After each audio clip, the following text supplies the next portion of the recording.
नाजिम अली साहब, समाजवादी पार्टी को बहुत जगह डेंट पहुंचाया है आपकी पार्टी ने, ऐसा कहा जा रहा है। आपकी पार्टी और आम आदमी पार्टी पर अभी आरोप सामने नहीं आया कि सपा उस पर आरोप लगाएगी कि कांग्रेस के वो किसको उन्होंने नुकसान पहुंचाया है, बट पहुंचाया है, और बीएसपी के ऊपर है ही आरोप। तो नाजिम जी, ये जो आरोप लग रहा है आप इसको कैसे लेंगे? देखिए, जिसे आरोप लगाना है वो आरोप लगाए, हमें आरोपों से अब फर्क नहीं पड़ता है जी। हमने मुद्दे की बात की है उत्तर प्रदेश के अंदर, आवाम ने हमें प्यार दिया है और अब हम जो है मजबूती से चुनाव लड़ेंगे। इस वक्त हम जो है बहुत अच्छे से चुनाव लड़े, बहुत अच्छा रिजल्ट सामने है और कहीं ना कहीं हमारे चुनाव लड़ने से कुछ लोग बहुत ज्यादा कमजोर दिख भी रहे हैं, क्योंकि हम ताकतवर हो रहे हैं। अब उत्तर प्रदेश के अंदर हम अपनी साख जमा रहे हैं और हम अपनी जैसे ही हमारी सियासी लीडरशिप स्टैब्लिश होगी, इंशाल्लाह ये लोग यहाँ दिखेंगे नहीं, गायब हो जाएंगे, ये कर्नाटका की ही बात करेंगे और एक दिन कर्नाटका से भी हम इन्हें दौड़ाएंगे। क्योंकि उत्तर प्रदेश के अंदर इन्होंने जिस तरीके से जो नाइंसाफियां हमारे साथ करवाई हैं, जिस तरीके से हमारा सियासी हक छीना है, अब हम जागरूक हो चुके हैं, अब आवाम जागरूक हो चुकी है उत्तर प्रदेश की। अब उत्तर प्रदेश की आवाम इन्हें यहाँ से खदेड़ रही है, इसलिए ये उत्तर प्रदेश पे बात नहीं करना चाहते हैं कि कर्नाटका पे बात हो। तो कर्नाटका पे भी बात होगी, कुछ दिन और रुकिए, कर्नाटका पे भी बात होगी और उम्मीद ये करते हैं कि कर्नाटका आप पहुंच गए हैं तो अब बजरंग दल को बैन करेंगे आप। ये देखते हैं, आपका वादा था, आप कितना बैन करते हैं, ये भी देखने लायक होगा। ठीक है नाजिम भाई, मैं बिमल सिंह के पास चलूं। वो एक बात नाजिम अली ने अच्छी याद दिलाई, दो चीजें करनी हो हैं। एक वो चीज कर्नाटक में, रत्नाकर भाई ने चूंकि कर्नाटक पर जोर दिया कि एक तो जो घोषणा पत्र में है कि बजरंग दल को बैन किया जाए। अब देखना होगा राज्य सरकार किस कानून और धारा के तहत बैन करती, चूंकि ये अधिकार केंद्र के पास रहता है। और दूसरा जो शिव कुमार जी ने कहा था उस वक्त कि हम अगर सरकार में आए तो हर जिले में हनुमान जी का एक बड़ा मंदिर बनवाएंगे। तो मुझे पता नहीं कर्नाटक में कुल कितने जिले हैं, अमिताभ जी को पता होगा, लेकिन जितने भी जिले हैं हम उम्मीद करते हैं उनमें भव्य मंदिर का शिलान्यास जल्दी से जल्दी होगा। इससे हम सारे हनुमान भक्त लोग देश के उम्मीद करते हैं। बिमल सिंह, पहले तो मैं ये कह दूं कि आप कर्नाटक में हारे हैं, ठीक है ना, और कांग्रेस आपसे दूनी सीटें जीती। ये कहना इसलिए ज़रूरी है, नहीं तो रत्नाकर जी कहेंगे कि देखिए आपने कर्नाटक की बात नहीं की। ठीक, तो बात होनी चाहिए, बात में काय का छुपाव होना चाहिए। लेकिन आज की बहस में फिर उत्तर प्रदेश पर ही रखूंगा। ठीक, ये कहने के बाद, ताकि मेरे ऊपर आक्षेप नहीं लगे कि कर्नाटक की बात नहीं की, नैरेटिव सेट कर रहे हो। फिर भी मैं कहूंगा आप पूरा नॉर्थ ईस्ट जीत आइए, फिर भी आप बनारस और इलाहाबाद मंडल के बराबर रहेंगे। ठीक, उत्तर प्रदेश की हैसियत को समझिए भाई साहब। जवाहरलाल नेहरू यहाँ इसीलिए ऐसे ही नेतागिरी कर रहे थे ना, गजब करते आप लोग। इंदिरा जी यहाँ इसीलिए चुनाव लड़ती थी। कैसी बात बताते हो? ये तो कांग्रेस की बुद्धि को क्या हो गया? गजब पार्टी करिए, बताइए। उत्तर प्रदेश की बात करें, उत्तर प्रदेश की बात नहीं करें तो किसकी बात करेंगे? ले देखे भारतीय जनता पार्टी के पास उत्तर प्रदेश ही बचा है। उत्तर में जितने भी दोस्त थे ना वो सारे दुश्मन बन गए हैं। रत्नाकर जी ठीक है, ठीक है, ममता बनर्जी दुश्मन बन गई। अरे अभी रोकिए इनकी आवाज, रोक दीजिए आवाज। जालंधर में आम आदमी पार्टी ने कांग्रेस के सिटिंग एमपी की मृत्यु से जो खाली हुई थी सीट वो जीत ली, और वो भी 55,000 के आसपास से। ठीक, इसलिए ज्यादा ढोल ना बजाओ महाराज, कुछ तो अपनी भी स्थिति ध्यान करो। खैर बिमल सिंह जी, उत्तर प्रदेश में बसपा सपा से बहुत पीछे नहीं।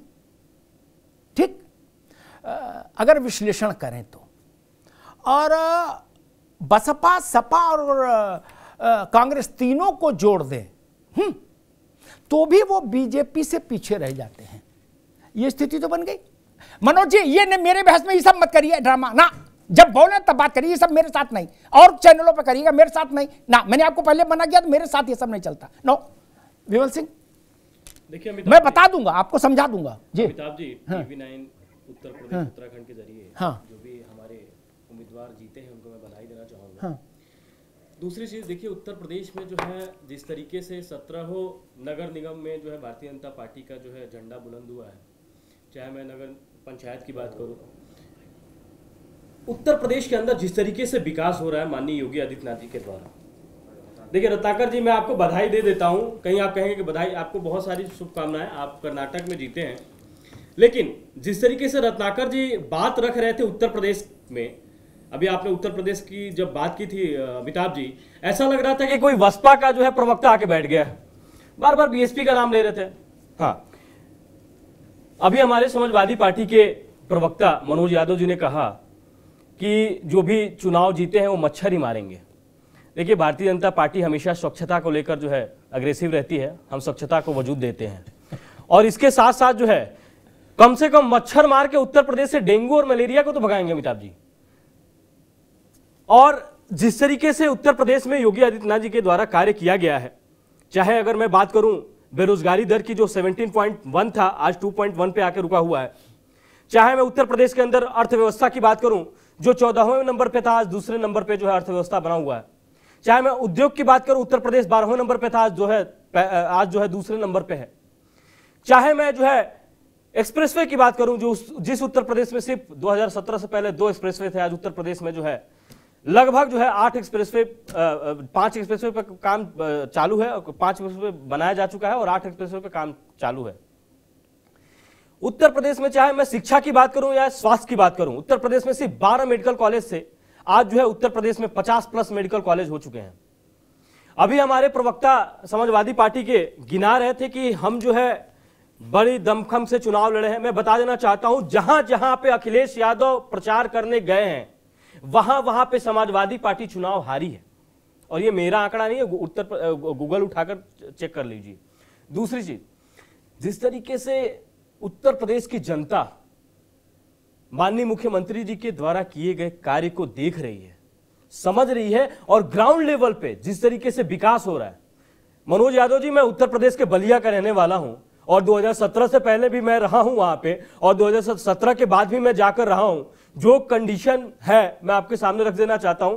2 घंटे अमिताभ जी बिजली मिलती थी, वो भी हफ्ते में, किसी दिन बिजली आ गई, किसी दिन बिजली नहीं मिलती थी, डिबरी जला के हम लोग पढ़ाई किए। आज उत्तर प्रदेश में जो है ग्रामीण क्षेत्रों में 16 से 18 घंटा बिजली है, और शहरी क्षेत्रों में जो है लगभग 22 से 24 घंटे बिजली है। तभी ज्ञान कम रहेगा। मैं वही कहना चाहता हूं, उत्तर प्रदेश के अंदर जो है हमारे गांव तक सड़क नहीं था। जब जो है बरसात के समय में, जिस समय जो है बारिश होती थी, उस समय जो हमारे गांव में योगी जी ने बनाई है, घुटने तक पानी हम लोग क्रॉस करके पढ़ने जाते। योगी जी ने बनाया। मैं वही कहना चाहता हूँ कि उत्तर प्रदेश में जिस तरीके से काम, हाँ बनाया है भाई साहब, बनाया है। और मनोज यादव जी, मुझे ही पता है कि आप उत्तर प्रदेश के पूर्वांचल क्षेत्र से रहने वाले हैं, और आप बताइए कि पूर्वांचल में काम नहीं हुआ है। उत्तर प्रदेश में पहली बार इन्वेस्टमेंट इतना हुआ है पूरे भारत में। उत्तर प्रदेश ऐसा राज्य है जहां पे लगभग जो है 34 लाख करोड़ का जो है इन्वेस्टमेंट किया गया है। 35 लाख करोड़ रुपए कहां आपने उतारा जमीन पे? सब उतरेगा, जमीन पे ही उतर रहा है। पूर्वांचल के साथ साथ यूपी वेस्ट की बात करें, चाहे मैं बुंदेलखंड की बात करें, बुंदेलखंड में जो है पानी की समस्या थी, आज हर घर जल, हर घर नल के तहत पानी भिजवाया जा रहा है। पहुंच रहा है भाई साहब, पहुंच रहा है, पहुंच गया है। बहुत सारे लाले लगे हैं, बहुत सारे नाली के जरिए जो है, 5 किलो राशन ना दो तो जनता मर जाएगी। जरिए जो है जल पहुंचाया जा चुका है। बता रहे हो, वही मैं कह रहा हूँ कि उत्तर प्रदेश की जनता ने आपको दिखा दिया। विधानसभा के चुनाव में आपको नहीं खानी पड़ी। अभी आपने नगर निगम के चुनाव में आपने देख लिया, 17 के 17 जो है नगर निगम के चुनाव में आपने देखा भारतीय जनता पार्टी। ठीक है भाई, मनोज जी आपको भी, विमल सिंह आपको भी। अमिताभ तिवारी जी, एक बुनियादी सवाल भारत की राजनीति में स्वीकार करने की क्षमता अभी तक डेवलप नहीं हो पाई। ठीक, एक थंब रूल है जिसको आप अभिनय में लो, उस पर चिल्लाओ, अभिनय करो, कुछ करो, उससे फर्क नहीं पड़ता। वो थंब रूल पूरे सब जगह में है। अगर जनता को कष्ट है तो जनता आपके खिलाफ वोट करेगी, चाहे आप सोने को हो जाओ। ठीक, जनता को आपसे आनंद है तभी आपके पक्ष में वोट करेगी। ठीक, अगर 4 बार 5 बार कोई मेयर किसी नगर निगम में एक ही पार्टी के मेयर को मौका मिल रहा है तो स्वाभाविक है उसके पीछे जन स्वीकृति है, तभी मिल रहा। हमारे कहने से, मनोज के कहने से, या रत्नाकर के कहने से, विमल कहने से तो नहीं मिल जाएगा ना, अखिलेश जी, योगी जी के जाने से मिल जाएगा। अगर जनता जा सुराज प्रिय प्रजा दुखारी, सोनरप आगे जानते ही हो। तब ये बात हम क्यों नहीं स्वीकारते कि जनता को अपना विकास हमसे ज्यादा दिखता है, कहां पुलिया बनी है ये हमसे ज्यादा जनता को नहीं समझ में आता तिवारी जी? या नेता के ही पास वो चश्मा है, केवल उसी को समझ में आता है? मेरे शहर में कोई मुझसे ये कहे कि हमने एक यूनिवर्सिटी बना दी, तो मुझे विज्ञापन देख के पता लगेगी यूनिवर्सिटी या आंखों से पता लग जाएगी? तिवारी जी देखिए, मैं इस बात से बड़ा खिन्न रहता हूं। बहुत बहुत इंपॉर्टेंट बात आपने छेड़ी है। अगर समाजवादी पार्टी, बहुजन समाज पार्टी, कांग्रेस, किसी को भी अगर भाजपा को हराना है, मान लेते हैं स्ट्रैटेजी बनानी है, तो सबसे पहले क्या आकलन करना पड़ेगा कि पार्टी जीत कैसे रही है। करेक्ट। जब तक आपको यही समझ नहीं आएगा कि पार्टी जीत कैसे रही है, जब तक आप एक्सेप्ट नहीं करेंगे इस फैक्ट को कि पार्टी जीत रही है, इसका मतलब काम हो रहा है। भारत में कोई भी सरकार बिना काम किए जीत नहीं सकती, नंबर 1। नंबर 2, जब भाजपा की सरकार उत्तर प्रदेश में नहीं थी तब भी नगर निगम में भाजपा जीता करती थी। नंबर 3, जो आंकड़े मनोज जी अभी गिना रहे थे, उन्हीं के आंकड़ों में समाजवादी पार्टी से दुगनी से ज्यादा भाजपा की सीटें आई हैं। हमेशा ही जैसे जैसे नगर निगम से पालिका पंचायत होता है, अदर्स इंडिपेंडेंट्स का रोल वहां ज्यादा होता है, तो अदर्स वहां पे जीतते आए हैं। समाजवादी पार्टी की सरकार थी तब भी जीतते हैं, लेकिन समाजवादी पार्टी से दुगनी है सीटें। तो जब तक इसका एक आकलन सही ढंग से नहीं होगा कि भाजपा आज कैसे जीत रही है, विधानसभा में जीत रही, लोकसभा में जीत रही, नगर निगम में जीत रही, नगर निकाय में जीत रही, हर जगह जीत रही, तब तक उसको आप अपोजिशन कैसे करोगे? मुझे तो यही समझ नहीं आया आज तक। और ये सिर्फ उत्तर प्रदेश की बात नहीं है, ये नेशनल लेवल पे लीडरशिप की बात है। और जैसा आपने अभी एक उदाहरण दे दिया, कर्नाटक में भाजपा ने अगर काम नहीं किया, जनता ने दिखा दिया। भाई जनता जनार्दन है, जनता जिसको वोट दे रही है बिना काम किए वोट नहीं करती, सीधी बात। ठीक, नाजिम अली आपके पास आता हूं, लेकिन उससे पहले एक बात कहूं, हमारे यहाँ तो समस्या ये है कि हारे वाले खुद को हारा नहीं मानते और जो जीता उसको जीता हुआ नहीं मानते। जब तक इस बीमारी का इलाज नहीं होगा, इसके लिए कोई इंजेक्शन वैक्सीन नहीं आएगी, तब तक भारत की राजनीति बहुत समझदार नहीं हो सकती। पहले तो इसी की वैक्सीन खोजनी होगी ना, कि जो जीता है उसको जीता मानो, जो हारा है वो अपने को हारा माने। ऐसा लगता है कि जैसे आलू भाजी सब्जी है, बोले वो उठा ले गए सरकार, हम उधर देखने लगे पान की दुकान की तरफ, तब तक वो सरकार छीन ले गए हमसे। ऐसा होता है कहीं? नहीं ना। भाजपा आज ये कहे कर्नाटक में हम हारे नहीं है, हम तो जीते थे, कांग्रेस ने छीन ली जीत, तो इस बात का कोई अर्थ है क्या? ये प्रलाप है। वैसे ही जो लोग भाजपा की विजय में प्रलाप करते हैं वो भी प्रलाप कर रहे हैं।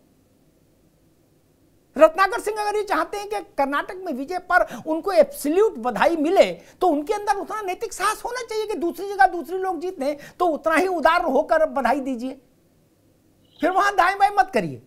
खैर, नाजिम अली, रामपुर जिले में स्वार विधानसभा क्षेत्र, जहां से आजम खान के बेटे अब्दुल्ला 2 बार एमएलए रहे, उस सीट पर आजम साहब ने धुआंधार प्रचार किया, भरपूर प्रचार किया, हर गली चौराहे नुक्कड़ पे प्रचार किया, और उन्होंने कहा 150 करोड़ में कोई माई का लाल पैदा नहीं हुआ जो अब्दुल्ला को हरा दे। ठीक। उन्होंने ये भी कहा कि हमने जूते पर पड़ा थूक चटवा दिया लोगों को। उन्होंने जो जीता है प्रत्याशी, उसके लिए कहा कि ये नमक हराम हरामखोर क्या लाया है प्लेट चुनाव चिन्ह। इतना करने के बाद भी अगर वहां भाजपा का कैंडिडेट जीत जाए तो क्या ये इसका क्या संदेश निकाले? रामपुर लोकसभा, विधानसभा, बाई इलेक्शन, म्युनिसिपल कॉरपोरेशन, सब में साफ क्या ये बात समझ में आ सकती है, मानी जा सकती है कि लगभग 40 साल तक जो सूर्य उस इलाके में चमकता रहा आजम खान साहब की सियासत का, नवाब खानदान के बाद, वो सूर्य ढल गया? देखिए, बड़ा, क्योंकि बहुत बड़ी बात है, वो उत्तर प्रदेश की मुस्लिम राजनीति के लिए ये पराजय बहुत मीनिंगफुल है, बहुत इसके दूरगामी संदेश हैं, इसलिए मैंने ये बात उठाई। देखिए अंत चल रहा है अब समाजवादी पार्टी का उत्तर प्रदेश में जी। ये हर चुनाव हारेंगे, वो अलग बात है, स्वीकार करें ना करें, लेकिन हार होती है, और ये लगातार चुनाव हार रहे हैं और भी हारेंगे, क्योंकि इनकी पॉलिसीज में कमियां हैं।